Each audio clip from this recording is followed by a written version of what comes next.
Future के लिए भी एक रेड लाइन ड्रॉ कर दी गई है पाक फौज की जानिब से, कैसे देखते हैं आप इसे? देखिए, कोई भी जंग नहीं करना चाहता। पाकिस्तान को अपने अंदरूनी हालात का भी पता है, पाकिस्तान को अपनी माशी मुश्किलात का भी पता है, लेकिन कभी चॉइस नहीं रहती। एक ही सिचुएशन है, या अफगान गवर्नमेंट जो है वो इनको कंट्रोल नहीं करना चाहती, या उनकी बस में नहीं है कि इतने ज़्यादा टेररिस्टों को वो कंट्रोल करें। दो ही चीज़ें हैं ना, दोनों में आपके पास क्या ऑप्शन है? आपने पैसों की भी ऑफर दी, डिफेंस मिनिस्टर ने भी बताया, हमने ये भी कहा कि 10-15 अरब आप ले लें, आप इन लोगों को सरहद से परे ले जाएं, मगर गारंटी देंगे वापस नहीं आएंगे। उन्होंने उसकी गारंटी देने से इनकार कर दिया।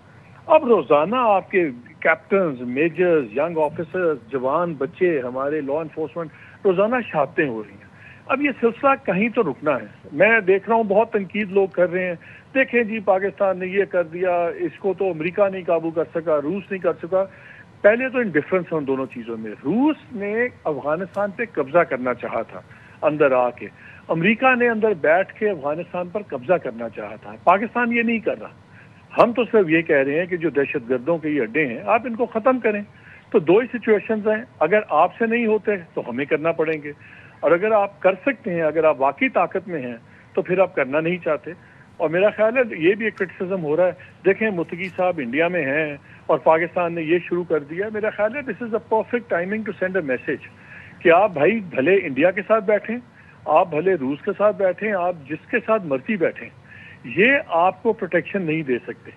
हर लिहाज से पाकिस्तान के लोगों के साथ अफगानिस्तान के लोगों का मुस्तकबिल जुड़ा हुआ है, और हमारा भी उनके साथ जुड़ा हुआ है।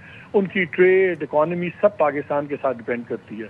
वहाँ का अमन हमारा अमन गारंटी करता है। इसलिए पाकिस्तान तो चाहता ही नहीं है कि अफगानिस्तान में अनरेस्ट हो, अफगानिस्तान के अंदर कोई लड़ाई मार कुटाई हो। लेकिन अगर अफगानिस्तान काबू नहीं कर पाती अफगान इंटरिम गवर्नमेंट, तो पाकिस्तान के पास ऑप्शन है क्या? कब तक ये लाशें गिरेंगे पाकिस्तान में, कब तक ये होगा? और आप एक चीज नोट करें कि जब से मुत्तकी साहब निकले हैं रशिया और इंडिया में, आपने और भी तेजी देखी है।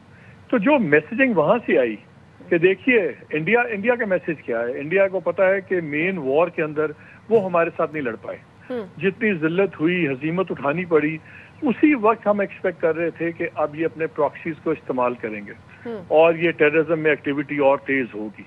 आपका क्या ख्याल है, ये कोइंसिडेंस है कि ये गए हैं तो उन्होंने जनाब काउंसलर स्टेटस से बढ़ा के एम्बेसी को एम्बेसडर स्टेटस दे दिया है?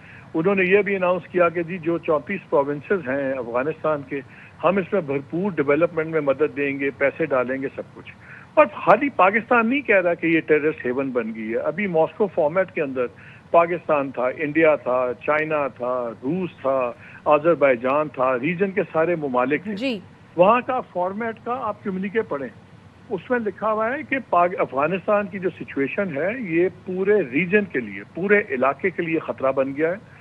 और अफगान गवर्नमेंट को कहा, वहाँ अफगानिस्तान भी था उस मीटिंग में, और वहाँ पे कहा गया कि आप इमीडिएट, ये नहीं कहा mid term long term, immediate measures लें इस चीज़ को ख़त्म करने के लिए, क्योंकि अगर आपने टेररिज्म में काबू ना पाया तो खित्ते को तो छोड़ें, खुद अफगानिस्तान की सिक्योरिटी खतरे में है।